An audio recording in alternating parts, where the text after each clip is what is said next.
Alright folks, welcome back to the restoration of the B&J Special, otherwise known as the old number 7. In this video we'll talk to you about how we made and why we made a Panhard bar for the front suspension.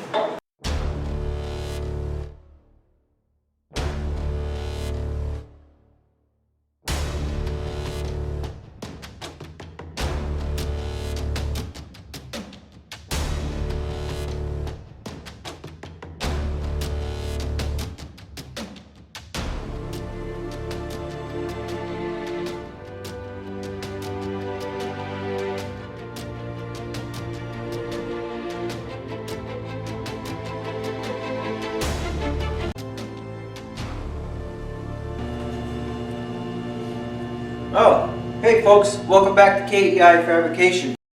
So first let's talk about this front suspension design. Now this was designed by the great racer and innovative person that Ed Flemke was. Now this is what's known as the Flemke Front End. If you watch some of my previous videos when I first did the initial assembly of this, I kind of explained it, but in case you missed that, I'll just do a quick review. Now the Flemke Front End, when he came to the track with it, it immediately outpaced the field. He had basically built himself something that worked far better than any other of the suspension styles at the time, and I'll show you why. So the famous Flemke Front End used, instead of the traditional straight axle type front spring assembly that was a full transverse leaf that went from one side to the other and was captured in the middle,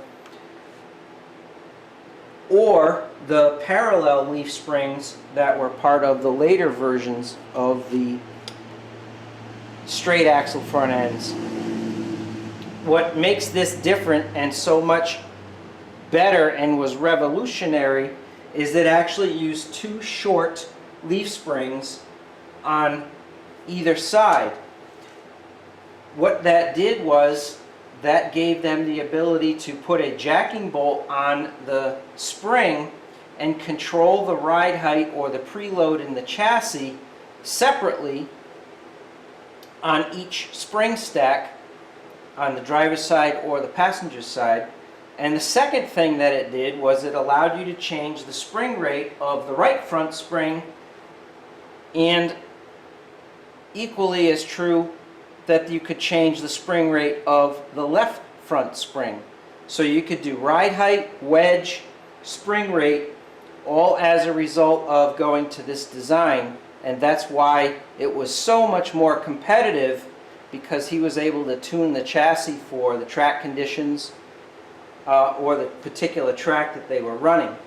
Now, the reason why a Panhard rod is required is the springs and the front suspension is suspended by these little links, just like a leaf spring on a trailer or any other leaf spring style car.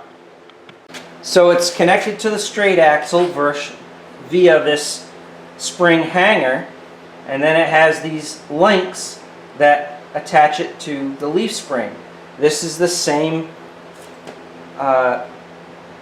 system that would be in place if this was a trailer spring. Because there is nothing stopping this solid axle from moving left to right, there is something that's required. So the chassis, if the tires are your reference point or your perspective are, let's say, glued to the track, what ends up happening is the chassis moves left and right. So because this is on jack stands and I've got the straight axle supported by a floor jack, I'm going to have to put in a little bit of mechanical advantage here to demonstrate without a Panhard rod what happens.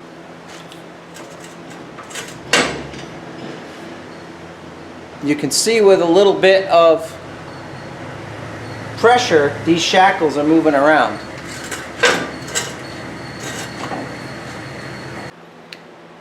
Another dilemma with these front ends, if you don't have a Panhard rod, if the axle moves independently of the frame, the steering linkage changes too. So if the axle moves relative to the frame, it starts putting some steering input into the car as well. So two things I want you to pay attention to is watch this shackle move with the Panhard rod disconnected, and watch what happens to the front tire relative to the frame.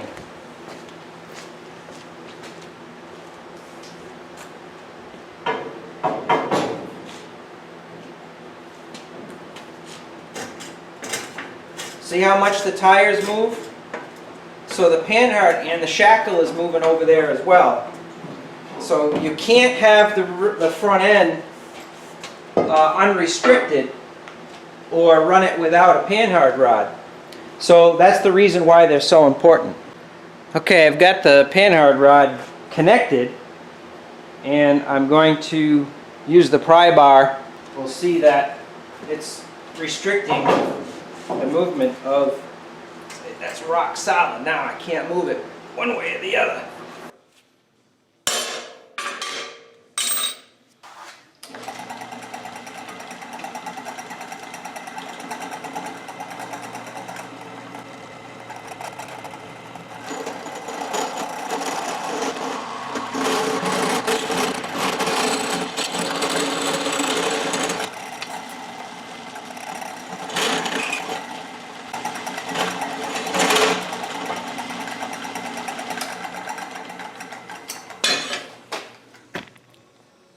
Gotta love a Christmas tree bit.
Good.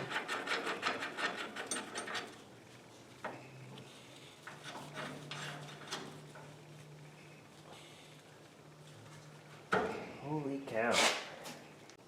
Would you look at that, will you? We got ourselves a Panhard bar for the front.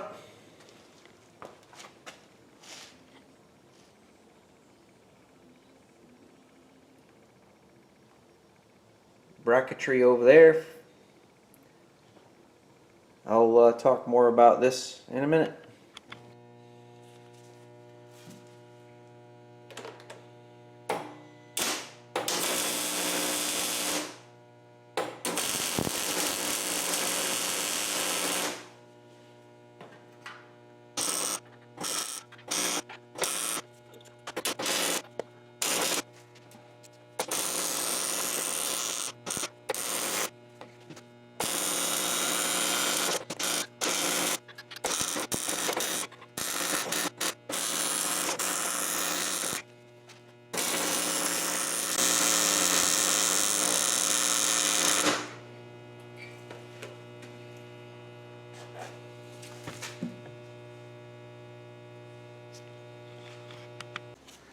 Well, after a little cardboard aided design and some fabrication, we managed to get ourselves the Panhard bar for the front.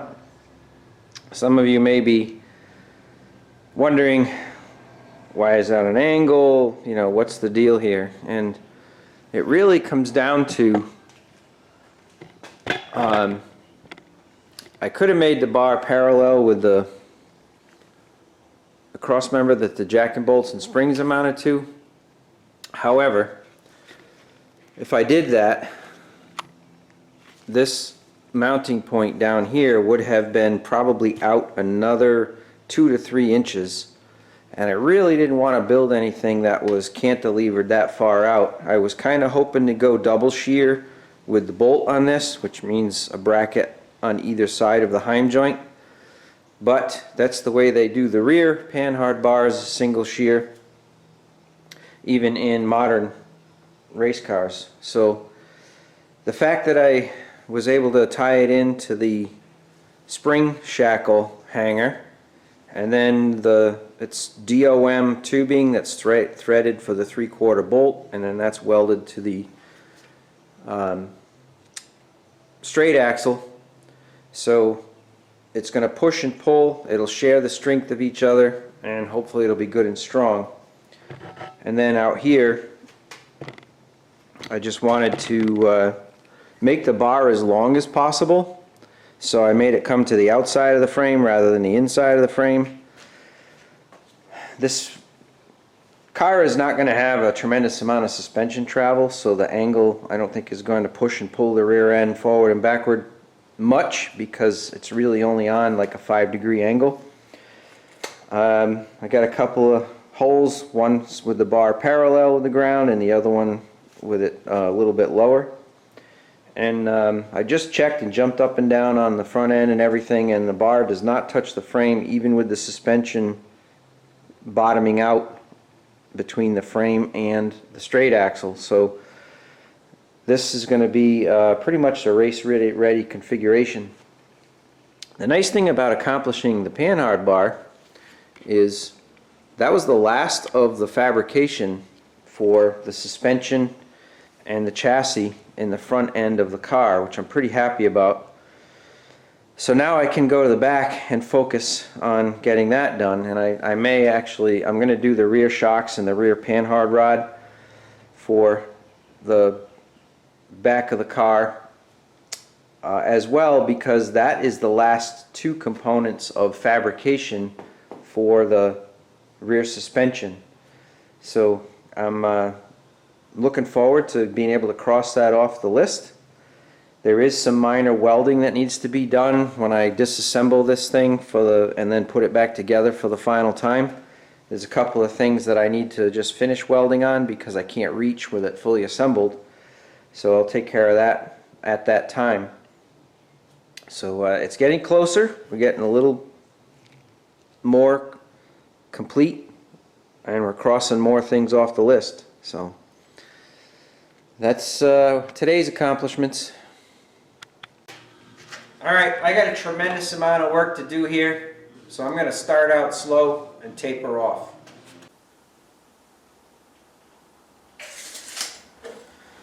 Alright folks, that's going to be it for this one. If you're still with me, obviously you like this sort of thing. Thank you so much for following along with the rebuilding and restoration of the old number 7, otherwise known as the B&J Special. Thanks for watching. Follow along. There's more good stuff to come. Subscribe, like, please comment below. I'm always encouraged and interested in hearing what your thoughts are and interacting with you. Thanks again. Hit that like button for me, would you please?